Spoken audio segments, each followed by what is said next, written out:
Assalamualaikum warahmatullahi wabarakatuh. Alhamdulillahirabbil alamin. Allahumma shalli ala sayyidina Muhammad wa ala ali sayyidina Muhammad.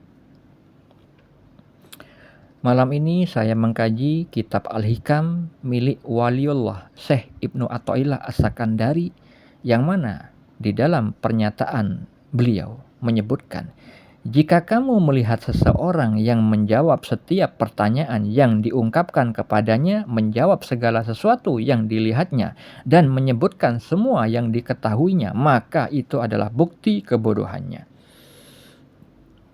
Apa makna pernyataan beliau? Maknanya adalah orang yang dikatakan bodoh itu selalu menjawab semua pertanyaan orang. Padahal yang bertanya tidak mungkin makomnya sama, melainkan memiliki makom spiritual yang berbeda-beda.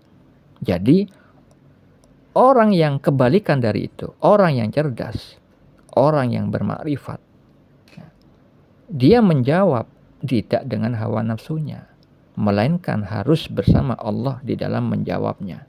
Dia harus mengetahui siapa yang bertanya, maka dia harus menjawab sesuai makomnya. Supaya apa? Sesuatu yang disampaikan itu bermanfaat bagi orang tersebut. Contoh, apabila ada anak kecil yang bertanya kepada orang dewasa, bagaimana seorang ibu itu memiliki anak?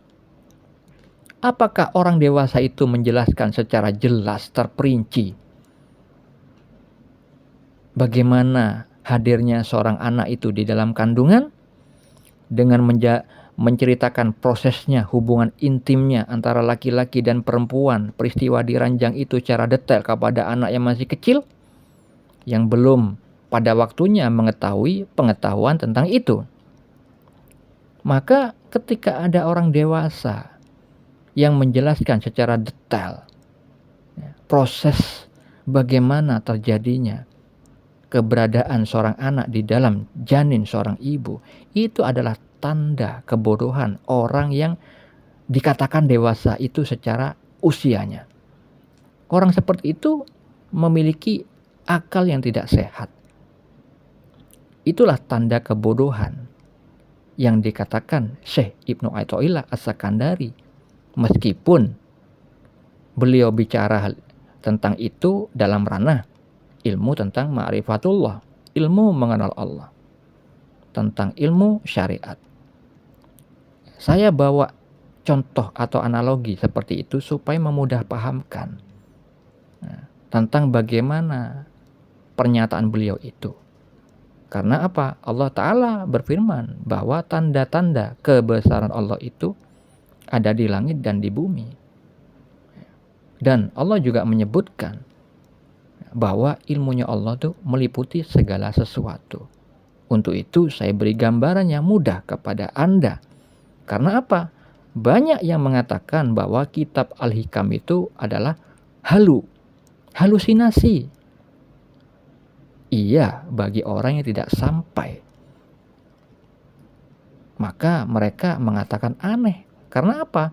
Kitab Al-Hikam itu adalah kitabnya wali Allah yang mengajarkan kepada ilmu hakikat, yang mengajarkan kepada orang yang makom menengah ke atas, makom salik menuju perjalanan suluk hingga kepada makom hakikat, bukan kepada orang awam. Seperti hanya ada orang yang berpendidikan S3, maka untuk mengetahui bahasa orang yang kedudukan pengetahuan S3, haruslah orang-orang yang dekat pada level itu, misalkan S2 atau S1. Jangan sampai anak SD atau SMP yang ingin mengetahui ilmu orang yang berpendidikan S3, maka bisa jadi kacau pemahamannya, tidak nyampe.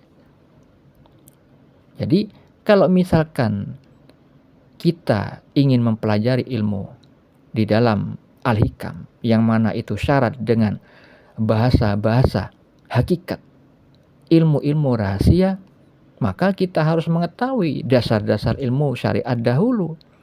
Ilmu-ilmu yang seringkali diperbincangkan di forum-forum majelis pada umumnya, ya, tentang kegiatan bangun tidur sampai tidur lagi, ya, tentang cara-cara beribadah kepada Allah secara syariat yang seringkali pada umumnya membahas tentang amaliyah secara lahiriah. Sedangkan ilmu al-hikam itu syarat dengan ilmu hikmah terkait dengan inti-inti ibadah. Ilmu-ilmu yang dilakukan di hati.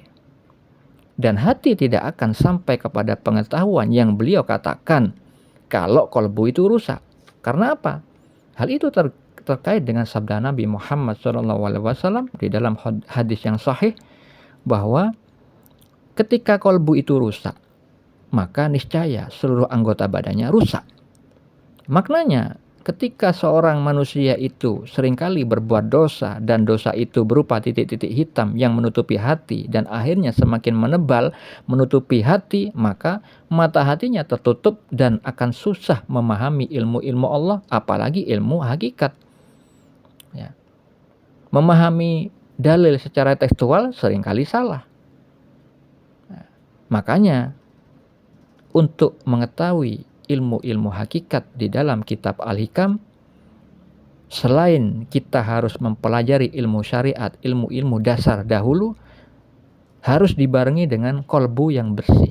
Karena cermin yang kotor, ya, itu kalau misalkan dipantulkan dengan benda-benda yang ada di hadapannya, maka tidak mungkin nampak secara utuh benda yang dinampakkan di depan cermin tersebut. Itu adalah gambaran dengan qalbu yang kotor. Tetapi ketika cermin itu bersih, ibaratnya hati itu sudah bersih, maka diibaratkan cermin yang bersih dari debu. Sehingga benda apapun yang ditampakkan pada cermin tersebut nampak secara utuh benda yang ditampakkan itu. Ketika ditampakkan benda yang namanya HP, maka utuh terlihat HP. Ketika ditampakkan sebuah teko, maka akan utuh penampakannya teko. Tetapi apabila cermin itu kotor, maka mungkin bisa bagian belakang teko itu aja yang nampak. Bagian moncongnya tidak kelihatan. Begitu juga HP. Sehingga ketika qalbu itu kotor, ketika Allah tampakkan suatu petunjuk, tanda-tanda kebesaran Allah, baik itu di langit dan di bumi, tidak akan bisa menangkap hikmah. Begitupun ketika kita ingin belajar tentang pernyataan-pernyataan yang dikeluarkan wali-wali Allah, yang mana biasanya perkataan wali-wali Allah itu seolah-olah kontroversial dengan ilmu Al-Quran dan As-Sunnah. Padahal sama sebenarnya. Cuman kalimat-kalimat Allah, kalimat-kalimat ilmu yang mereka miliki itu memang tidak sama secara tekstual di dalam Al-Quran dan As-Sunnah, tapi intinya sama. Ya. Jadi kembali lagi kepada pernyataan Syekh Ibnu Athaillah As-Sakandari, apabila orang itu sudah duduk di makom makrifat yang hakikat, maka biasanya orang tersebut dimampukan oleh Allah Subhanahu wa Ta'ala, dia tidak akan menjawab kepada orang yang memang belum mampu menerima ilmu itu. Ya. Karena apa?